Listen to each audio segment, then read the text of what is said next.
I'm standing here, though you can't see it, in a place that feels ancient, a place where stories were whispered on the wind, tales of gods, monsters, and heroes that have shaped our world. Welcome to a journey into the heart of Greek mythology. For millennia, these epic sagas have captivated us, filled with thunderous battles, tragic romances, and earth-shattering prophecies. But how well do we truly know them? The versions we know today are often simplified, polished over centuries of retelling. Today we're going to peel back those layers and uncover 10 surprising facts about Greek mythology that might just change the way you see these ancient legends forever. The gods are waiting. When we think of gods, those powerful figures of myth and legend, we often imagine them as invincible, untouchable beings, wielding absolute power and impervious to harm. We picture them reigning supreme, untouched by the frailties of mortal existence. But the Olympians, despite their immense power and divine status, were not truly immortal in the strictest sense, or invulnerable. They possessed weaknesses, vulnerabilities that made them all the more fascinating and their stories all the more captivating. They were ageless, their lives extended indefinitely thanks to the consumption of ambrosia and nectar, the food and drink of the gods, but they could be wounded, sometimes even by mortals who dared to challenge their authority or found themselves caught in the crossfire of divine conflicts. In the epic saga of the Trojan War, the battlefield became a stage for both mortal and divine clashes. Diomedes, the courageous Greek hero, aided by Athena's divine intervention and strategic guidance, wounded both Ares, the god of war, and Aphrodite, the goddess of love and beauty, proving that even deities were not immune to the sting of battle. This act of defiance and injury forced them to retreat from the battlefield in pain and humiliation, a stark reminder of their limitations. Their divine blood, known as ichor, flowed from their wounds, a substance distinct from mortal blood, yet still indicative of their capacity to experience physical harm, and their suffering, though perhaps on a different scale than that of mortals, was undeniably real. These moments of vulnerability reveal that the gods, despite their immense power, had limits to their invincibility, boundaries that could be breached. This imperfection, this susceptibility to harm, is precisely what makes their stories so dramatic, so engaging, and ultimately so relatable to us as humans. Their conflicts weren't just abstract cosmic displays of power and dominance, they were brutal, often messy, and fraught with real consequences for both gods and mortals alike. Heroes who dared to challenge the gods, to question their authority or defy their will, risked everything, their lives, their families, their very existence. But sometimes, against all odds, they succeeded in their defiance, proving that even the gods could be challenged and, on occasion, overcome. Some myths even hint at the possibility that gods, under certain circumstances, could die, their immortality not an absolute guarantee, as exemplified in the enigmatic story of Pan's death, the wild and rustic god of the forest, a demise that sent shockwaves of disbelief and uncertainty throughout the ancient world, questioning the very nature of divinity. The vulnerability of the gods, their capacity for pain, suffering, and even potential death, blurs the seemingly uncrossable line between the mortal and the divine realms. It's this inherent fragility, this element of uncertainty, that ultimately makes their stories so enduringly compelling and universally resonant. Even the gods in their lofty positions of power and influence had something to fear: loss, humiliation, the erosion of their authority, or even the ultimate oblivion. And that fear, that constant awareness of their own limitations, profoundly shaped the intertwined destinies of both mortals and immortals, influencing the course of history and the very fabric of mythology. Before the Olympians, the Titans ruled a dynasty of primal power. Cronus, their king, feared a prophecy that he'd be overthrown by his own child. To prevent this, he swallowed each newborn, but Rhea saved Zeus by tricking Cronus with a swaddled stone. Zeus grew up in secret, returned, and forced Cronus to disgorge his siblings. United, they waged a 10-year war, the Titanomachy, against the Titans. The world shook as gods and Titans clashed, mountains hurled as weapons. With help from the Cyclopes and hundred-handed giants, the Olympians triumphed. The defeated Titans were cast into Tartarus, and Zeus's reign began. The age of the Olympians had dawned. Medusa is often remembered as a terrifying monster, a creature of nightmares. But beneath the scales and serpents, her story is one of profound tragedy, a narrative shaped by injustice, not inherent evil. It's a story that deserves to be heard. Once, long ago, Medusa was a beautiful mortal woman, blessed with striking features and radiant hair. She served as a devoted priestess in the temple of Athena.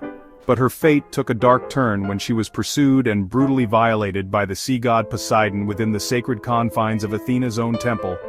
In a cruel twist of fate, instead of punishing the powerful god Poseidon for his transgression, Athena, in a fit of rage and perceived dishonor, cursed the innocent Medusa, transforming her once beautiful hair into a nest of venomous snakes, and turning her gaze into a terrifying weapon, capable of turning any living being into stone with a single glance.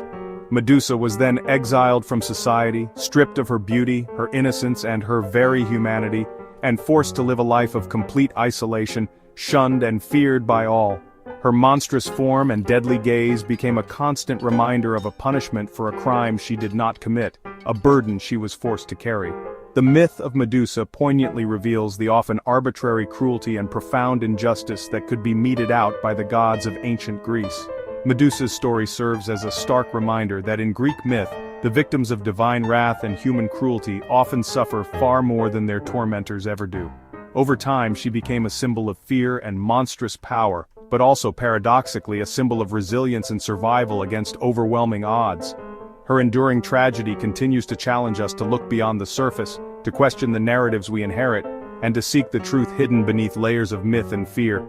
Medusa was not born a monster, destined for darkness. She was unjustly made into one, a victim of circumstance and divine retribution, and that profound injustice, that transformation from innocence to monstrousness is what makes her tale so eternally unforgettable. The Greek underworld was a complex realm, not just heaven or hell. Souls crossed the river Styx, ferried by Charon, who demanded a coin, hence the burial custom. Most souls wandered the asphodel meadows, a gray, joyless limbo.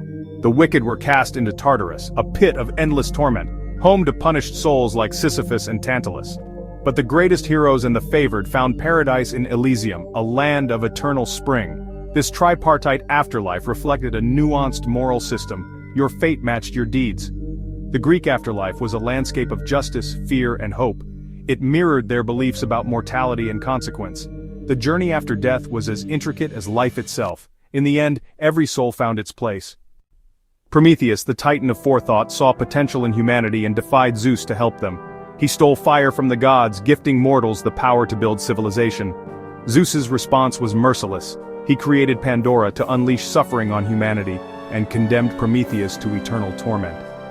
Chained to a rock, Prometheus endured an eagle devouring his liver daily, his immortality ensuring endless pain. His sacrifice became a symbol of knowledge won through suffering. Prometheus's rebellion changed the fate of mortals forever. He paid the ultimate price for compassion. The myth warns of the cost of defiance and the value of progress. Fire was more than warmth, it was freedom, and Prometheus's agony echoes in every spark. Sometimes the greatest gifts demand the greatest sacrifices. When ancient Greeks faced big decisions, they turned to the Oracle of Delphi. The Pythia, Apollo's priestess, delivered prophecies from her temple at the world's center. Pilgrims traveled far, bringing offerings and questions, hoping for divine guidance. The oracle's answers were famously cryptic, like telling King Croesus, "A great empire will fall," without saying whose. Her power may have come from natural gases beneath the temple, inducing trance-like states. For nearly 1,000 years, her words shaped the fate of empires. The oracle's influence was unmatched, a testament to the Greek need to understand the will of the gods. Her riddles changed history, and her legacy endures as a symbol of mystery and power. Deep beneath the opulent palace of Knossos, a place of kings and vibrant culture, lay a secret far more sinister. The twisting, turning corridors of the labyrinth held the Minotaur, a terrifying creature of myth and legend. Its walls echoed with the despair of those trapped within. This was no ordinary beast, but a monster born of divine punishment, a consequence of human pride and disrespect towards the gods. Its existence was a stain on the royal house. It all began when King Minos, ruler of Crete, dared to defy Poseidon, the god of the sea. He refused to sacrifice a magnificent bull, a gift from the deity himself. This act of defiance led to a cruel twist of fate, resulting in his wife, Queen Pasiphae's, unnatural union with the very sacred bull Minos had scorned. From this unholy coupling came the Minotaur, a creature of immense power and insatiable hunger, half man and half bull. To contain this monstrous offspring, The brilliant inventor Daedalus was commissioned to build the inescapable labyrinth, a maze so complex that none could find their way out. Athens, having been conquered by Minos in a previous conflict, was forced to pay a terrible price in tribute, a sacrifice of innocent youths, sent to Crete to be devoured by the Minotaur within the labyrinth's depths. But hope arrived in the form of Theseus, a hero of Athens, who bravely volunteered to end the cycle of terror and confront the Minotaur. He received crucial help from Ariadne, the daughter of Minos, who, against her father's wishes, provided him with a ball of thread. Using Ariadne's thread to mark his path, he navigated the treacherous maze, confronted and slew the Minotaur, and successfully escaped its deadly embrace. The story of Theseus and the Minotaur is a timeless tale of ingenuity, unwavering courage, and ultimately, liberation from oppression. The labyrinth itself has become a potent symbol, representing the complex twists and turns of the human mind, and the arduous struggle to overcome the darkness within ourselves. Theseus's victory was far more than just a physical feat of strength and skill, it was a profound triumph over seemingly insurmountable odds and a predetermined fate. The monster's demise marked not only the end of a reign of terror, but also a new beginning, a dawn of hope for Athens, and a testament to the power of human will. The goddesses of Olympus were forces to be reckoned with, powerful, complex, and central to myth. Hera, more than a jealous wife, was the goddess of marriage and a fierce defender of family and order. Athena, born from Zeus's head, embodied wisdom, strategy, and the arts, guiding heroes and shaping civilization. Artemis, goddess of the hunt and wilderness, was fiercely independent, protector and punisher alike. Demeter controlled the harvest. Aphrodite ruled love and desire. These goddesses started wars, guided mortals, and shaped destinies. Their influence rivaled the gods, revealing the power of the feminine in all its forms. They were not secondary, they were prime movers. The myths honor their strength, wisdom, and sometimes their wrath. The goddesses remind us, power wears many faces. Before science, myths explained the world's mysteries. The story of Persephone's descent and return explained the seasons. Her absence brought winter, her return, spring. The sun's journey was Helios's chariot. Earthquakes were Poseidon's wrath. Volcanoes were the forges of gods or prisons for monsters. Even the stars were heroes and beasts, immortalized as constellations. Myths gave meaning to chaos, turning nature's power into stories of gods. They were the first science, imaginative, poetic, and deeply human. Through myth, the Greeks made sense of a wild world. Greek myths aren't relics, they're alive in our language, art, and imagination. Words like Herculean, Odyssey, and Achilles' heel echo ancient tales. Art, from Botticelli to blockbuster films, draws on these timeless stories. Modern heroes and monsters trace their roots to Greek archetypes. Even science and psychology borrow from myth planets named for gods, the Oedipus complex. These stories help us understand ourselves and our world. Every reference, every retelling keeps the myths alive. They're not just old stories, they're part of who we are. The myths endure because they speak to something essential in us all. Their power to inspire and explain is as strong now as ever. Our journey through Greek mythology ends here, for now. We've uncovered hidden truths, tragic tales, and the enduring power of these ancient stories. The myths are a tapestry of drama, beauty, and darkness, reminding us that even gods can bleed. Share your favorite myth in the comments and join us for more explorations of the ancient world.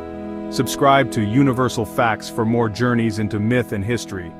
There are always more secrets to discover. Unlock them with us.